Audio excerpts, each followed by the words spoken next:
अगर आपने जमीन खरीदी है, दाखिल खारिज कराना है, जमाबंदी में सुधार कराना है, या फिर जमीन का सर्वे चल रहा है और उसमें आपको अपना कागजात देना है या जो भी है, मतलब जमीनी मामलों से जुड़ा हुआ है अगर आपका कोई भी विषय, तो यह खबर आपके लिए बहुत बड़ी है, बहुत महत्वपूर्ण है।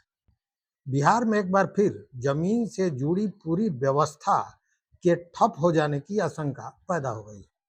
जिस राजस्व कर्मचारी हड़ताल ने 3 महीने तक पूरे बिहार में लाखों लोगों को परेशान किया था, वही संकट फिर लौटता हुआ दिखाई दे रहा है। देखिए, मीडिया रिपोर्ट्स के अनुसार बिहार राज्य भूमि सुधार कर्मचारी संघ ने 18 जुलाई 2026 से राज्यव्यापी कार्य बहिष्कार और हड़ताल का ऐलान कर दिया है। संगठन का आरोप है कि सरकार ने लिखित समझौता किया, लेकिन 2 महीने बीत जाने के बाद भी एक भी वादा पूरा नहीं किया गया। तो आखिर क्या है पूरा विवाद? कर्मचारियों की मांगे क्या है? सरकार ने क्या वादा किया था? और अगर हड़ताल हुई तो आम आदमी को कितना नुकसान होगा? और क्या बिहार का राजस्व विभाग फिर से ठप हो जाएगा? आज इस रिपोर्ट में इन्हीं बातों की चर्चा करेंगे, इन्हीं बातों को खोजेंगे। नमस्कार, मैं हूं राकेश कुमार, आप देख रहे हैं मत अभिमत। मित्रों, राजस्व कर्मचारियों की यह कोई नई हड़ताल या नई लड़ाई नहीं है। याद कीजिए, 11 फरवरी 2026 से लेकर 10 मई 2026 तक बिहार के राजस्व कर्मचारी लगातार हड़ताल पर रहे थे। करीब 86 दिनों तक यह हड़ताल चली थी और इस ऐतिहासिक हड़ताल के कारण पूरे बिहार में जमीन से जुड़े लाखों आवेदन लंबित हो गए थे। दाखिल खारिज रुक गया था, जमाबंदी प्रभावित था, लगान रसीद कटना बंद हो गया था, भूमि का जो सर्वेक्षण हो रहा था वो गति लगभग समाप्त हो गया था और हजारों लोगों को महीनों तक कार्यालयों का चक्कर लगाना पड़ा था। स्थिति इतनी गंभीर हो गई थी कि आखिरकार सरकार को कर्मचारियों से वार्ता करना पड़ी और 7 मई 2026 को विभागीय अधिकारियों और कर्मचारी संघ के बीच बैठक हुई। इसके बाद कर्मचारी संगठन का दावा है कि सरकार ने लिखित आश्वासन दिया, मतलब समझौते के दौरान, और आश्वासन दिया कि विभागीय समस्याएं 1 सप्ताह में हल कर दी जाएंगी, अन्य मांगों पर 1 महीने पर कार्रवाई हो जाएगी, लंबित मामलों का समाधान किया जाएगा। और इसी भरोसे कर्मचारियों ने 11 मई को हड़ताल समाप्त कर काम पर अपना योगदान दे दिया था। लेकिन अब संगठन का कहना है कि सरकार ने सिर्फ कागज पर समझौता किया, लेकिन जमीन पर कुछ भी नहीं बदला। संघ की माने तो स्थानांतरण पोर्टल तो खोल दिया गया, लेकिन ट्रांसफर नहीं हुआ और अब तो सरकार ऐसे भी ट्रांसफर पर रोक लगा रही है। सेवा संपुष्टि के मामले भी लंबित रह गए। एसीपी और एमएसएपी का लाभ नहीं मिला। ग्रेड पे का वित्तीय लाभ लंबित रह गया। अर्जित अवकाश और अग्रिम अवकाश का भुगतान नहीं हुआ। राजस्व कर्मचारी का पदनाम बदलकर सहायक राजस्व अधिकारी बनाने की मांग अधूरी है।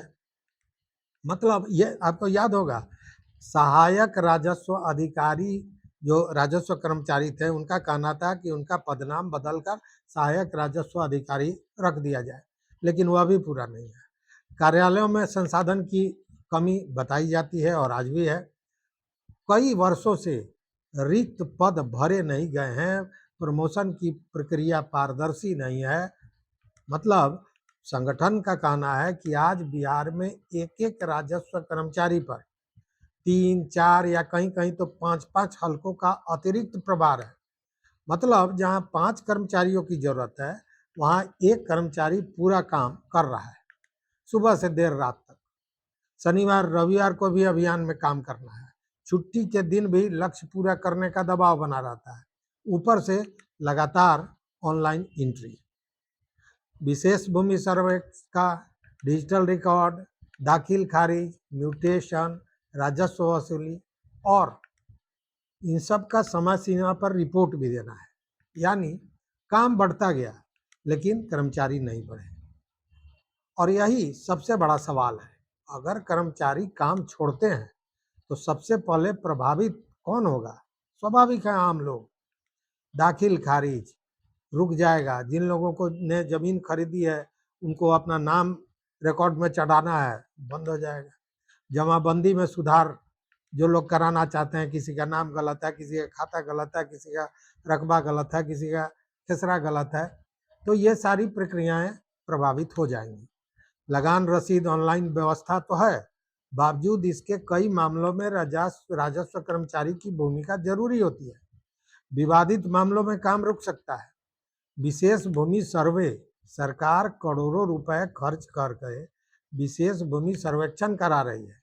यदि कर्मचारी नहीं रहे तो इसकी गति भी धीमी पड़ जाएगी। भूमि विवाद के मामले जैसे सीमा निर्धारण है, खेसरा विवाद है, मौजा विवाद, ये सारे मामले अटक जाएंगे और इन मामलों में भी असर पड़ सकता है। जैसे सरकारी योजना, प्रधानमंत्री आवास, कृषि ऋण, बैंक लोन, भूमि प्रमाणन, इन सारे मामलों के लिए, काम के लिए जमीन के रिकॉर्ड की जरूरत होती है। रिकॉर्ड नहीं तो ये सारी योजनाएं अटक जाएंगी। यह देखिए, समझिए कि ये केवल कर्मचारियों का हड़ताल नहीं है, सरकार को भी इससे भारी नुकसान हो सकता है। जैसे राजस्व संग्रहण प्रभावित हो जाएगा, डिजिटल बिहार अभियान की गति धीमी पड़ जाएगी, विशेष भूमि सर्वे समय सीमा जो उसका तय किया गया है वो बिगड़ सकता है, लाखों आवेदन फिर लंबित हो जाएंगे। सरकार की प्रशासनिक छवि पर भी बड़ा सवाल उठेगा, क्योंकि अभी आपने देखा होगा कि राजस्व विभाग द्वारा जो सीओ का स्थानांतरण किया था वो अपने स्थानांतरित स्थान पर योगदान नहीं दे रहे थे, जिसके चलते 8 तारीख को विभाग के सचिव को पुनः सारे जिलाधिकारियों को पत्र लिखना पड़ा था। मतलब एक तो ऐसे ही प्रश्न विभाग पर उठ रहा है और ये एक नया मामला आ जाएगा सामने। जिला से लेकर मुख्यालय तक जितने भी अधिकारी हैं सभी दबाव में आ जाएंगे।